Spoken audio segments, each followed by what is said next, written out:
আধা ব্যবহারের জাহাজের খবর লয় কই কি ভাই কি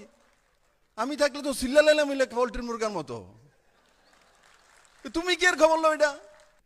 আর যারা ভেবেছিল আয়ে পড়তাছি এদিকেও একটা আয়ে পড়তাছি দল আছে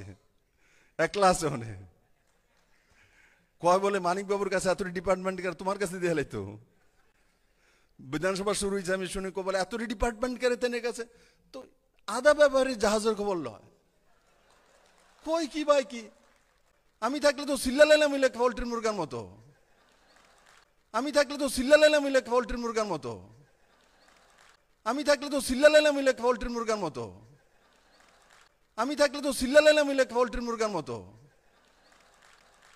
তুমি কি এর খবর লো এটা তোমার জনতা দিছে একটা সিট কবি বল না তিনটার মধ্যে দুইটা তুমি দাউলে গেল তোমার লোক চলতো না তারা যাইবেন বিরোধী দেবো তার লোকে যাইবেন ওনার সঙ্গে কি নাম আরেকজন আমার বনমালীপুরের গোপাল দা রাজীব দার পরম মিত্র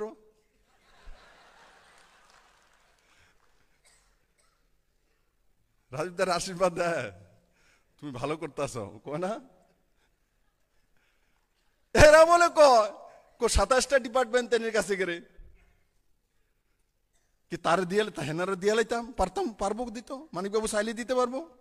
কষা দিয়ে সাংবাদিক বন্ধুরা আছে চাইলে মানিকবাবু হেরে ডিপার্টমেন্ট দিতে পারবো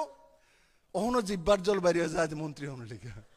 একজনের জিব্বার জল পরে ডিপার্টমেন্টের লেগা আরেকজন মুখ্যমন্ত্রী হইতো মানিক সরকারের সরাই আমি হয়ে যামগা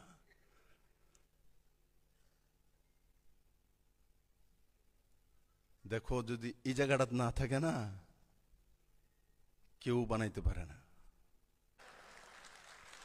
এত যদি জিব্বার জ্বলায় তখন ভারতীয় জনতা পার্টির কেন বিরোধ করেছিলেন কেন কংগ্রেসের সঙ্গে মন্ত্রী থেকে ভারতীয় জনতা পার্টির এমপিকে হারানোর ষড়যন্ত্র করেছিলেন